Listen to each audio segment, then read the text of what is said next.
aalis din ako kapag nakahanap na akong malilipatan. Sige lang, huwag mo nang isipin yun. Doon ka na sa kwarto ko. Sa sala na muna ako. Hindi. May mga partner hotels kami rito. Gamitin mo ang pangalan ni Chang Yao. Akong bahala. Kailan pa tayo may ganun, boss? Bago lang. Sakay na. Tara.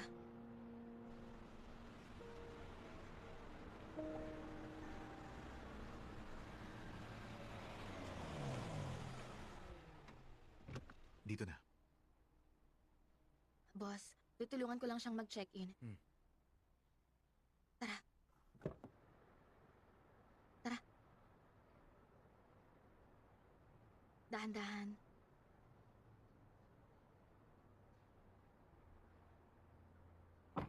Halika na.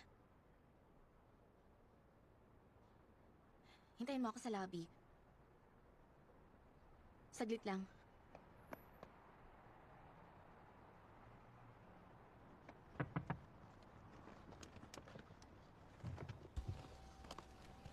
Boss, eto kumain ka muna. Baka sumakit ang tiyan mo. Ubusin mo yan, ah. Okay? Pinagbabantaan mo ba ako? Nakikiusap ako sa'yo. Okay? Sandali lang. Paano kung itapon mo lang yan? Ganito, pairam ako ng cellphone mo. Magla-livestream ako sa phone mo. Hindi ba pwedeng i-video ko na lang at isend sa'yo? Paano kung di mo ma-record? Kailangan kitang i-monitor. Bilis.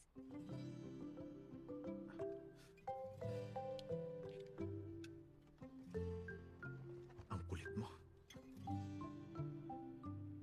Okay, gagawa ako ng room. Okay na. Maglagay ka ng password para ako lang makakanood, ah. Kain na.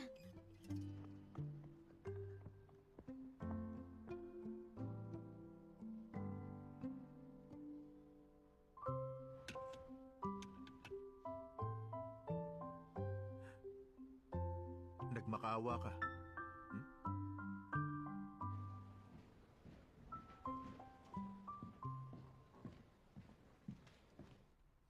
Hindi ka pa naghahaponan, di ba? Binilhan kita. Paano mo nalamang gusto ko to?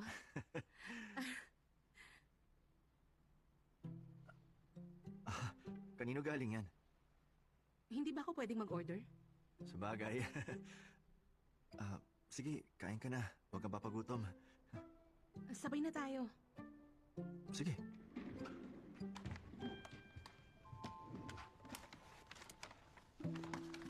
Pareho tayo ng piniling Oo, restaurant? alam kong gusto mo doon. Kaya doon ko na rin naisipan na umorder ng pagkain. Wow naman, Faye. Ang galing mo rin, ha?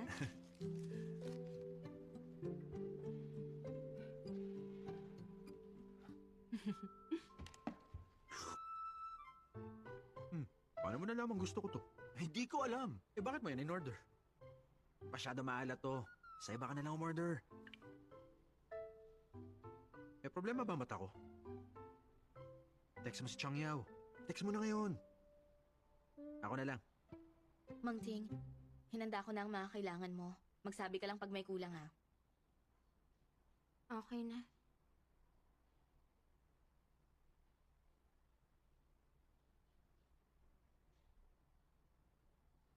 Para saan yung pasikretong pag-video kay Yang Xiongxiong? Nakiusap ako sa kaibigan ko na videohan siya. Galit na galit ako sa kanila, kaya gusto kong siraan sila. Kaya binigay ko sa kanya yung letter of authorization. Inutusan ko siyang kumuha ng ebidensya. Nagawa ko yun dahil sa galit, nakalimutan ko ang privacy nila. Alam mong nilabag mo ang privacy nila. Ikaw lang ang may karapatan na kumuha ng ebidensya. Kung ikaw ang kumuha, tatanggaping legal ang ebidensya. Pero kung nag-utos ka sa iba... Alam ko yun. Pero hindi ko na nagawang pigilan ang galit ko. Niloko niya ako habang buntis ako pero wala akong nakuhang proteksyon. Ano nang gagawin ko? Mag-inventory kayo ng shared assets para mapaghatian. Kailangan bang umabot dun? Nakita mo yung kinilos at ugali ni Zhang Hao. Tapos na kayong dalawa. Gawin niyo to para sa kapakanan ng mga anak niyo. Tama ka. Inakusahan na nila ako. Kung walang pera, hindi ko mabubuhay ang mga bata.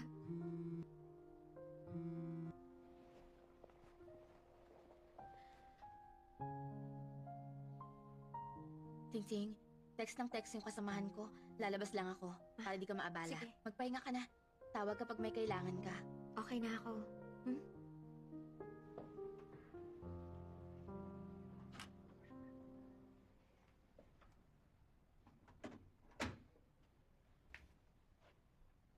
Mahigit 300 na text? May lindol ba?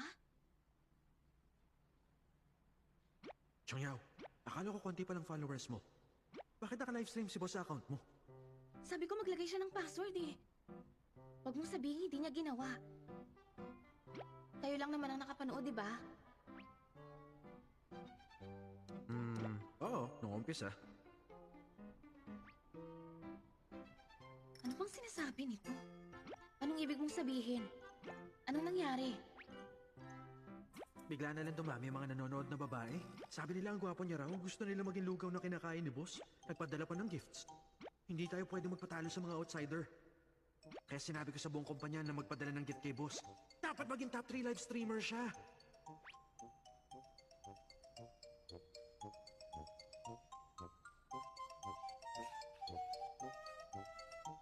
Tama naman to, no?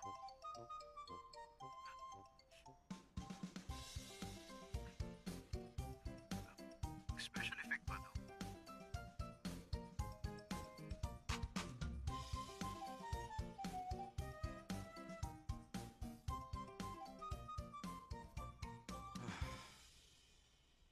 Tapos na agad? Nabitin ako? Ang gwapo niya. Hindi ba kayo nagtataka kung bakit nagla-livestream si Attorney Chen? Ang totoo niyan, maramdamin siya.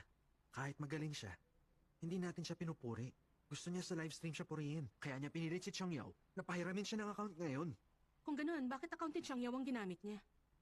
Dahil meron siyang gusto sa kanya. Nagbibiro lang ako. Hindi magandang joke yan, ha? Akala mo nakakatawa ka?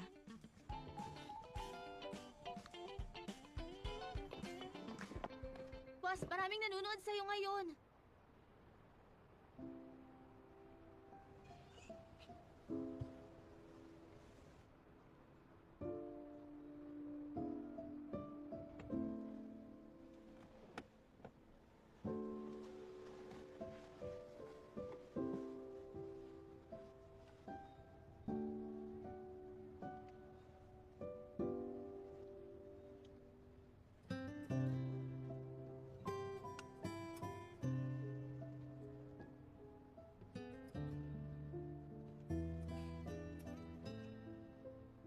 Tama naman to, no?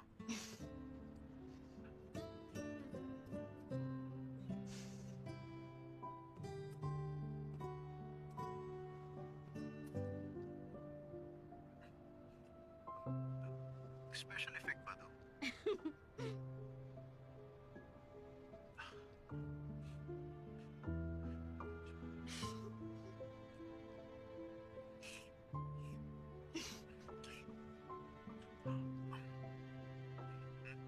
Naubos ko na. Kapag nangulit ka pa ulit, lagot ka na.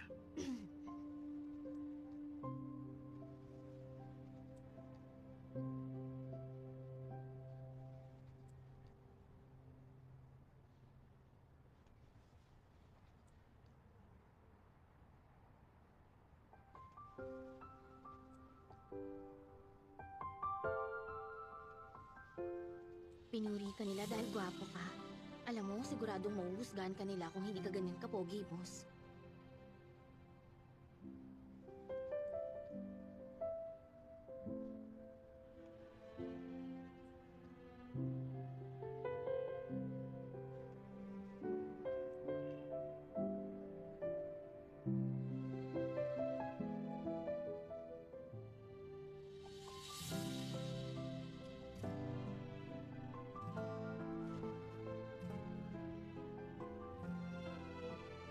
Gising ka na.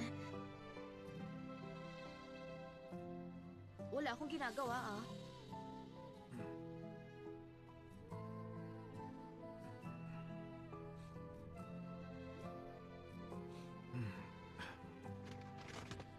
Heto, may dumaan kasi kanina rito. Nagtitinda siya ng mga tinapay. Binili ko, ang ingay kasi. Ubusin mo yan. Bakit may nagtitinda ng tinapay dito?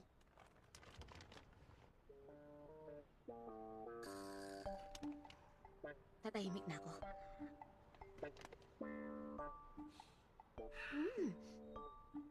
Lugaw lang yung kinain mo, libre na kita. I-Indianin mo na naman ako. At hahanap ng iba kapalit mo. Ano? Ipagluluto na lang kita. Ano?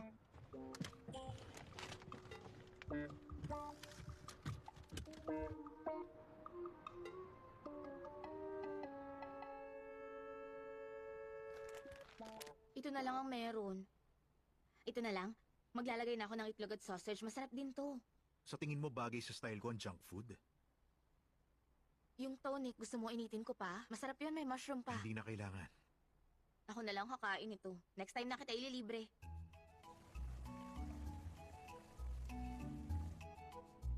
Wow!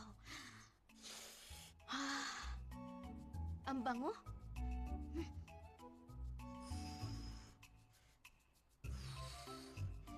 Tikman ko nga yung sausage. Ang sarap.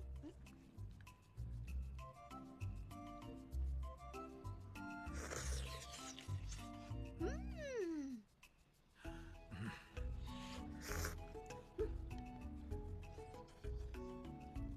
Mukhang masarap yan ah.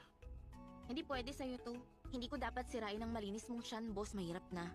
Ganito na lang, sa kwarto na lang ako kakain. Sandali. Binilhan kitang tinapay. Dapat may kapalit yon. Di ba nabigay ko naman yung kapalit? Akala ko yun yung kapalit ng pagbili ko ng lugaw eh. Minsan, gusto kong maging simple lang. Hindi ba pwede yon? Magmakaawa ka sa akin. Dadagdagan ko ng 2 itlog. Pag ginawa mo. Asa ka pa. Ang sarap!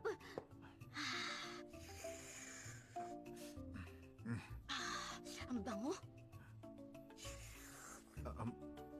Pahingi ako. Nakikiusap ako.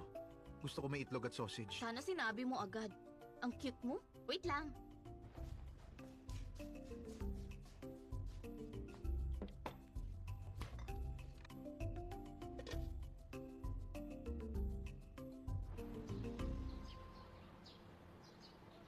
Ay, naku, late na ako.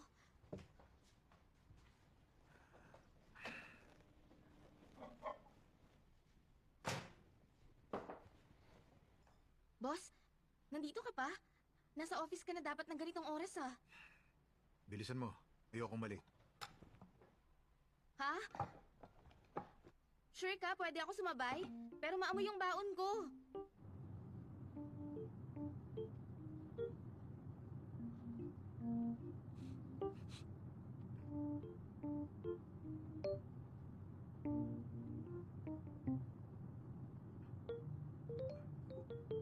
Wala lang to ha.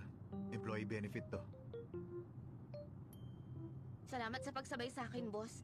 Mas maganda, kung sa tapat mo na lang ako ibaba. Baka kasi makita tayo ng mga katrabaho natin. Hindi na kailangan. Hindi nila tayo makikita. May haze naman ngayon. Anong haze? Wala naman ah. Alam mo, maraming bagay ang nasisira dahil lang sa simpleng pagkakamali, boss. Paano kung maghinala sila at masira ang reputasyon mo?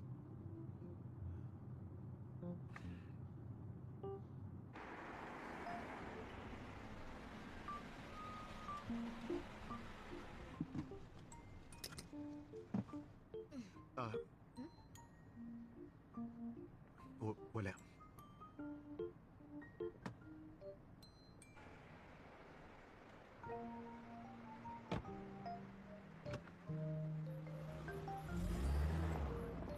Bakit bigla na lang siyang nagalit?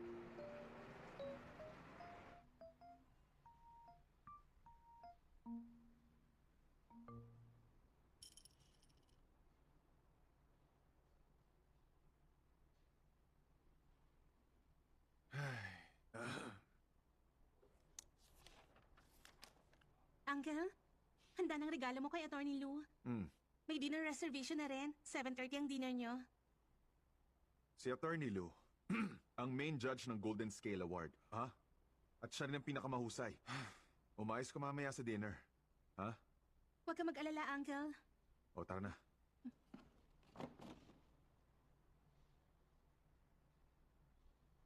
Anong regalo to? Silk pajamas. Nag-iisip ka ba? At bakit ko naman yan iririgalo kay Attorney Lou? Oo nga, no? Para to sa auntie mo! Yung makeup. Binigay ko kay auntie. Dang Sisi, pambihira ka. Ang hina mo talaga, mali-mali ka kahit kailan. Magpalit ka ng pangalan. Then Sisi ka dapat. Lagi na lang eh. Puisit. Hello? Attorney Lou? Ha? Yung email? Nasend ko na sa'yo. Oo, nasend ko na kasama yung resume at personal profile ko. Oo. Paano nangyari yun, attorney? Hindi ako magbibitaw ng salita na magdi-discriminate sa mga divorcee. Pangako, hindi ako nagsisinungaling sa'yo. Hello?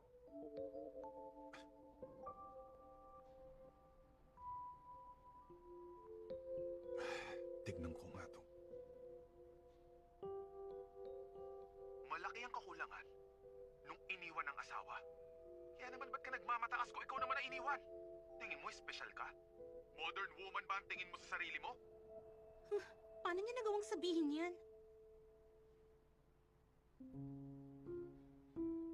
Sa tingin ko may point naman siya.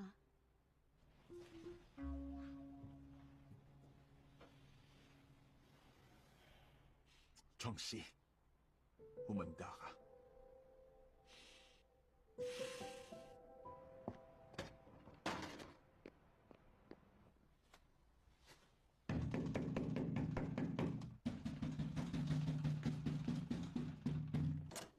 Anong kailangan mo?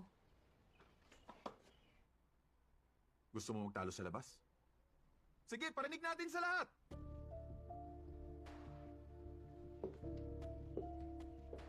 Nirecord mo ko at sinend kay Attorney Lou.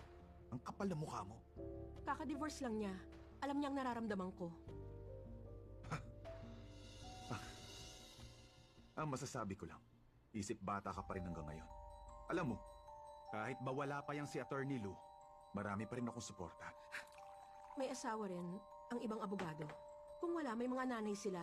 Wala kang respeto sa mga babae. Ano sa tingin mo ang iisipin nila sa'yo kapag nalaman nila? Tama na, ayoko na may pagtalo. Oh, bigyan mo na lang sa akin yung recording. Bilis.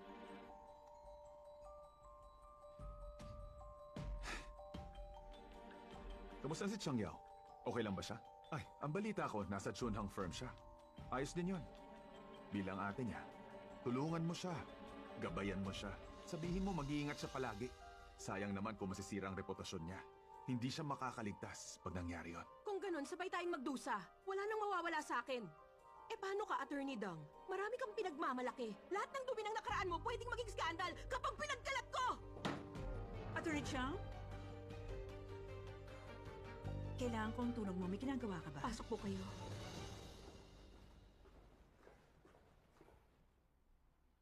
Sige, una na ako.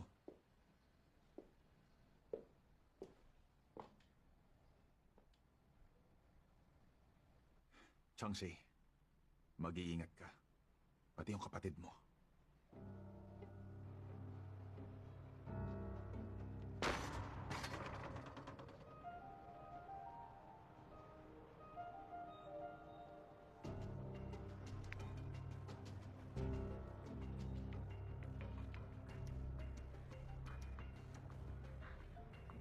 Property agent?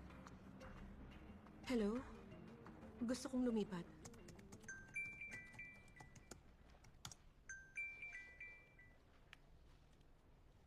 Hello, Mang Ting. Kumusta ka sa hotel? Okay naman. Yaw-yaw, pinag-isipan kong mabuti. May desisyon na ako. Gusto ko na makipag-divorce. Ipaglalaban ko ang mga asset na para sa akin. Para sa karapatan ko. Suportado kita. May pakiusap lang ako. Gusto kitang maging abogado. Pero kulang pa ang experience ko. Ganito, bakit hindi na lang isasama ka team ko? Ayoko sa iba. Gusto kong abogado. Yung nakakaintindi sa akin. At saka mapagkakatiwalaan ko. Ikaw lang. Ang gusto ko. Sige.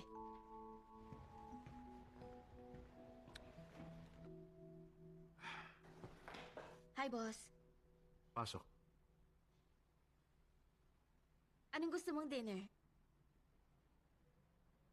Sabihin mo na ang gusto mong sabihin. Gusto kong humawak ng kaso. 50 million ba ang bayad? Baka pwede mo akong bigyan ng discount. Total, pinagluluto kita. 25 million, hanggang dun lang. Pwede bang alisin yung milyon? Hindi pwedeng palagi na lang tungkol sa pera. Minsan dapat tulungan natin ang mga nangangailangan para malaman ng tao na mas mahalaga sa atin ang hustisya. Chungyao, Hmm? ano sa tingin mo ang trabaho ng abogado? Ipaglaban ang pag-ibig at hustisya at sundin ang legal system ng bansa. Ano apelido ko? Tiyan, Ibig sabihin pera, yun ang mahalaga. pero kaya ako naging abogado kasi gusto ko makatulong sa mga tao. Hindi lang natin responsibilidad ang mga kliyente natin. Responsibilidad din natin na ipalaganap ang paniniwala sa batas. Boss, kung ayaw mong kunin yung kaso, pwede bang ako na lang? May lisensya rin ako. Kaya ko nang humawak ng kaso mag-isa.